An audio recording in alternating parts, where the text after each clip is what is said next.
사람이 11명이 있거든요. 그러면 시를 2개를 쓸 수 있었다. 그런 얘기입니다. 그래서 지금 대개 여기에서 쭉 흐르는 이 구배가 많이 돌아가지고 잔이 한 7분부터 한 10분의 사이를 주면은 충분한 시작의 시간이 돼요.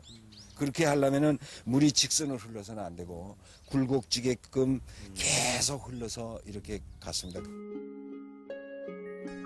포석정은 개욕과 함께 호국제사가 이루어지던 성지였고 유상곡수터는 그 행사의 뒤풀이로서 청류를 즐기던 신라인들의 지혜와 기술이 담긴 것이다.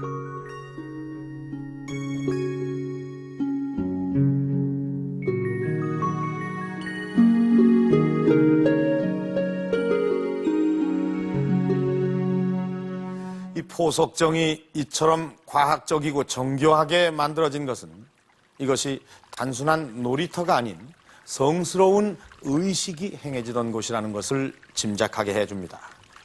그러던 것이 이 후대에 오면서 이 포석정에서 행해지던 성스러운 의식은 사라지고 이 유상곡수만이 부각이 되면서 이 놀이터로 여겨지게 됐던 것입니다.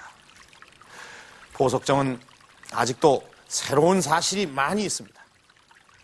포석정. 그 이름을 자세히 살펴보면 뭔가 좀 이상합니다. 이 정자와는 아무런 관련이 없는데도 정자로 불려지고 있는 것입니다. 그래서 최근까지 학계에서는 이 포석정에 정자가 있었거나 아니면 그 주변에 많은 건물들이 있었을 것으로 추정을 하고 있습니다. 하지만 그것을 증명할 만한 그 어떤 흔적도 발견이 되지 않고 있습니다. 그런데 최근에 아주 놀랄만한 사실이 하나 확인이 됐습니다. 자, 지금 보시는 이것은 이 화랑세기의 필사본입니다.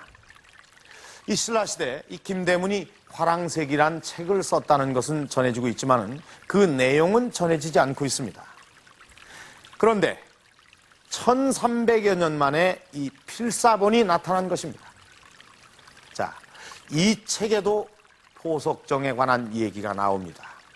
그런데 이상하게도 이 책에서는 이 포석정을 포석사로 쓰고 있습니다.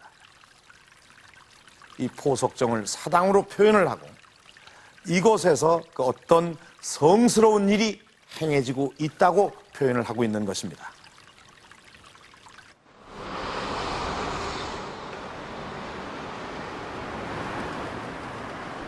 서강대학교 이종욱 교수는 지난 89년 처음 공개된 화랑세기 필사본 연구를 계속해왔다. 서기 700년경 신라학자 김대문이 쓴 것으로 책 제목만 전하던 화랑세기. 1300여 년 만에 호련히 나타난 화랑세기 필사본은 역사학계를 진위 논란에 휩싸이게 했다.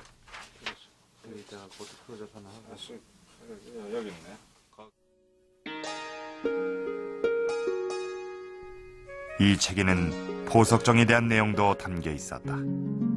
포석정을 포석사, 즉 사당으로 표현해 놓은 것이다. 화랑세기에 보면은 8세 풍월주를 지냈던 문노라는 사람이 있는데 문노는 그 고구려 백제와의 전쟁에서 큰 공을 세우고 나중에 김유신이 사만을 통합한 다음에 그 사만 통합의 사기를 진작시킨 가장 그 으뜸이 되는 인물이라 그 대우를 받는 사람이었습니다. 바로 이 문노의 화상이 그 포석사에 그 모셔진 걸로 화랑세기에 나오고 있습니다. 결국 신라 왕국을 위해서 뭔가 큰 공을 세운 인물이라든지 이런 사람들의 그 화상을 그 포석사에 모시고 때 맞춰서 거기에 아마 제사도 지내고 했다고 생각이 됩니다. 그렇기 때문에 우리가 생각하는 포석정, 왕들의 놀이터 이 개념은 완전히 달라지는 것이죠.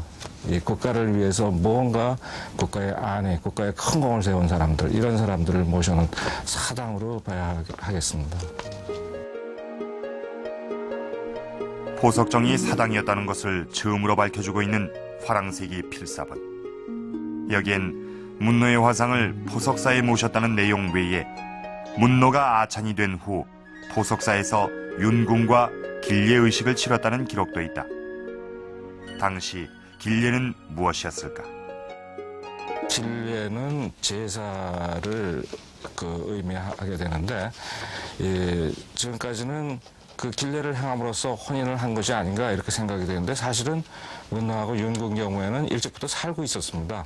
또 김춘추하고 문희는 관계를 가져서 이 30대 문무왕이 되는 사람이죠. 범민을 임진하고 있었던 상태고 그렇기 때문에 이 혼인의 예는 아니고 남녀 관계를 인정해주는 어떤 제사를 행한 것을 길례라고 한 것이 아닌가 이런 생각이 듭니다. 포석정이 사당이란 주장은 지난 98년 새로운 국면을 맞았다. 포석정에서 50여 미터 떨어진 150여 평의 발굴지에서 건물터와 수많은 토기, 기와 조각들이 확인된 것이다. 그중엔 포석이란 글자가 쓰여진 명문기와도 있었다. 포석 명문기와는 포석정에 건물이 있었음을 알려주는 중요한 유물이었다.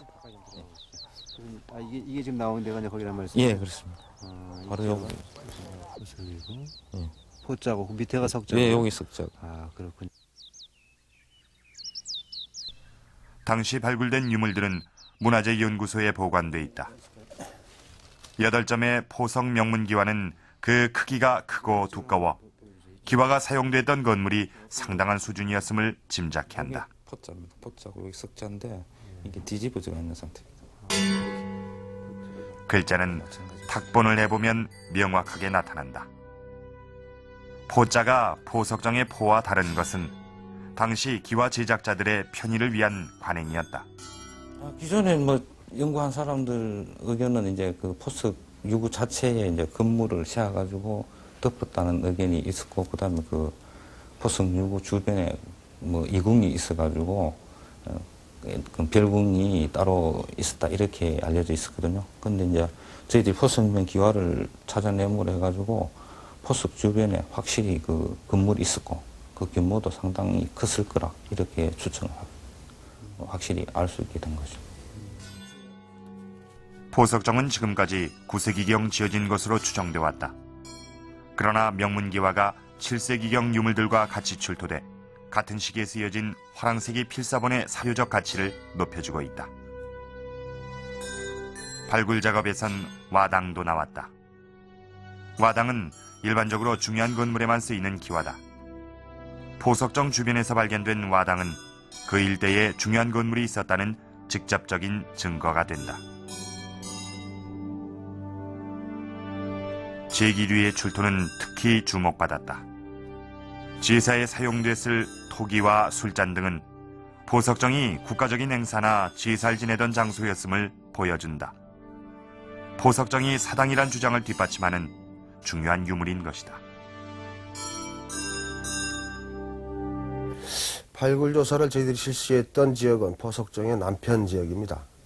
150평 정도 되는 비교적 협소한 지역에서 많은 양의 유물이 출토되었습니다.